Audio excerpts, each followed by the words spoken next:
মানুষের স্বার্থে আমি পদত্যাগ করতে রাজি, নবান্ন থেকে বললেন মমতা বন্দ্যোপাধ্যায়। এই কথাটা কিন্তু নবান্ন থেকে বলেছেন যে কি মানুষের স্বার্থে সে নাকি পদত্যাগ করতে রাজি আছে।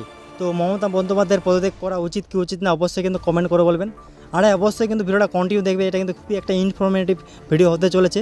দেখে নাও এই ভিডিওটা আগে তোমরা দেখো মমতা বন্দ্যোপাধ্যায় কী বলতেছে এখানে।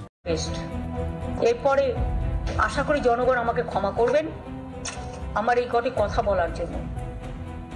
আমাদের নামে আমাকে অনেক অসম্মান করা হয়েছে, আমাদের সরকারকে, মামাটি মানুষের সরকারকে অনেক অসম্মান করা হয়েছে, অনেক অপমান করা হয়েছে, সোশ্যাল নেটওয়ার্কে অনেক ভুল বোঝাবুঝি হয়েছে, অনেক কুৎসা অপপ্রচার হয়েছে, যারা সাধারণ মানুষ জানতেন না যে এর মধ্যে একটা কালার আছে। মানুষ এসেছিলেন বিচার চাইতে তিলোত্তমার, কিন্তু আশা করি মানুষ বুঝতে পারছেন ওরা বিচার চায় না, ওরা চায় চেয়ার। আমি মানুষের স্বার্থে এমনকি নিজে পদত্যাগ করতেও রাজি আছি।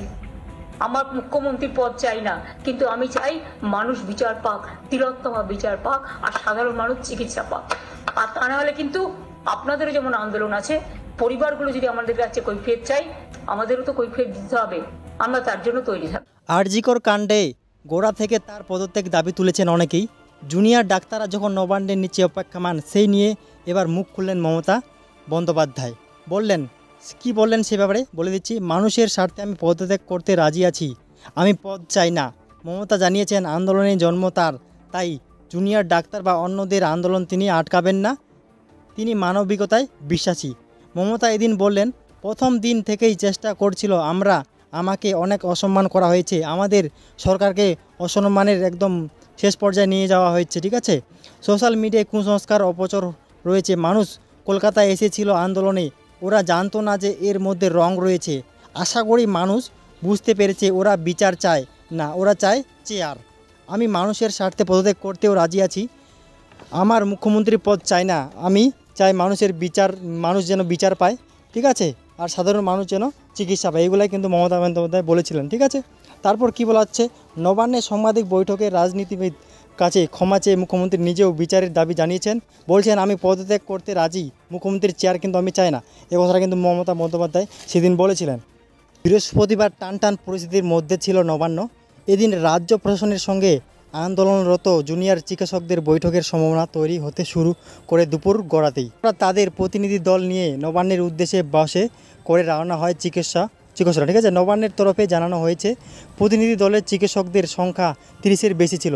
এদিকে নবান্নের আজকের বৈঠক চিকিৎসকরা লাইভ স্ট্রিমিংয়ের দাবিতে ছিল অরণ। ঠিক আছে, যারা চিকিৎসকরা ছিল তারা কিন্তু লাইভ স্ট্রিমিং করতে চেয়েছিল, কিন্তু প্রশাসন যে রয়েছে তারা কিন্তু লাইভ স্ট্রিমিং করতে একদমই নট নরঞ্চরণ। ঠিক আছে, এদিকে নবান্নের আজকের বৈঠকে চিকিৎসকরা লাইভ স্ট্রিমের দাবিতে ছিল অনড়, সেই দাবি মানতে নারাজ ছিল প্রশাসন।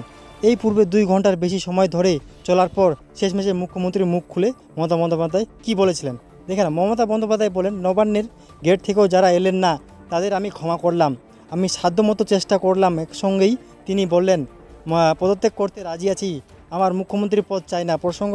এর প্রসঙ্গে কিন্তু তিনি জানালেন কি, মমতা বললেন সোশ্যাল নেটওয়ার্ক সাইডেও আমাদের অনেক অপমান করা হয়েছে, অনেক কুসংস্কার অপচার রয়েছে, সাধারণ মানুষ জানতো না এর মধ্যে একটা কালার আছে। মমতা বললেন আশা করি মানুষ বুঝতে পেরেছেন ওরা বিচার চায় না, ওরা চায় চেয়ার। আমি মানুষের স্বার্থে এমনকি নিজে পদত্যাগ করতেও রাজি আছি, মুখ্যমন্ত্রীর পদ আমি চাই না, আমি চাই মানুষ বিচার পাক। ঠিক আছে, আর কি চিকিৎসা পাক। সাধারণ মুখ্যমন্ত্রী আরও বলেন, আপনাদের যেমন আন্দোলন আছে, পরিবারগুলি যদি আমাদের কাছে কৈফিয়ত চায় তাহলে আমাদেরও কৈফিয়ত তো দিতে হবে, আমরা তার জন্য রেডি থাকবো। ঠিক আছে, এদিকে এর আগে নবান্ন ঘিরে একদিন স্থানীয় যুদ্ধ দেখা যায় দুই পক্ষের মধ্যে। এদিকে আন্দোলনরত চিকিৎসকরা, অন্যদিকে প্রশাসনের তরফে চিকিৎসকদের 15 জনের প্রতিনিধি দলের কথা বলা হলেও চিকিৎসকরা নিজেদের দাবি অনড় রেখে 30 জন শিক্ষককে প্রতিনিধি দলে রাখবেন বলে জানান। পরে নবান্ন জানায় দেয় যে প্রতিনিধি দলে 30 জনের বেশি ছিলেন। এরপরে নবান্নে ওই 30 জন চিকিৎসককে প্রতিনিধি দলকে বৈঠকের জন্য প্রবেশ করতে দেওয়া হয়। তবে নবান্ন সাপ জানায় বৈঠকের সময় লাইভ স্ট্রিমিং কিন্তু হবে না। ঠিক আছে, সেটা কিন্তু লাইভ স্ট্রিমিংয়ের মধ্যে দেখানোর কথা ছিল, সেটা কিন্তু দেখানো হবে না, এরকম কিন্তু প্রশাসন জানায়। এদিকে সেই লাইভ স্ট্রিমিংয়ের দাবিতেই অনড় থাকবেন চিকিৎসকরা।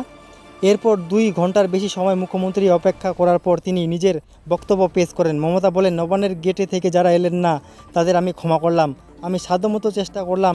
এরপরেও বৈঠকে বসার সম্ভাবনা তৈরি হলো না নিয়ে তিনি তার অফিসারদের এগিয়ে যাওয়ার কিন্তু নির্দেশ দিলেন। ঠিক আছে, তো আজকে এইটুকুই আপডেট ছিল। এরকম আমি প্রতিনিয়ত আপডেট দিয়ে থাকি, অবশ্যই কিন্তু চ্যানেলটা সাবস্ক্রাইব করে রাখবে। ধন্যবাদ।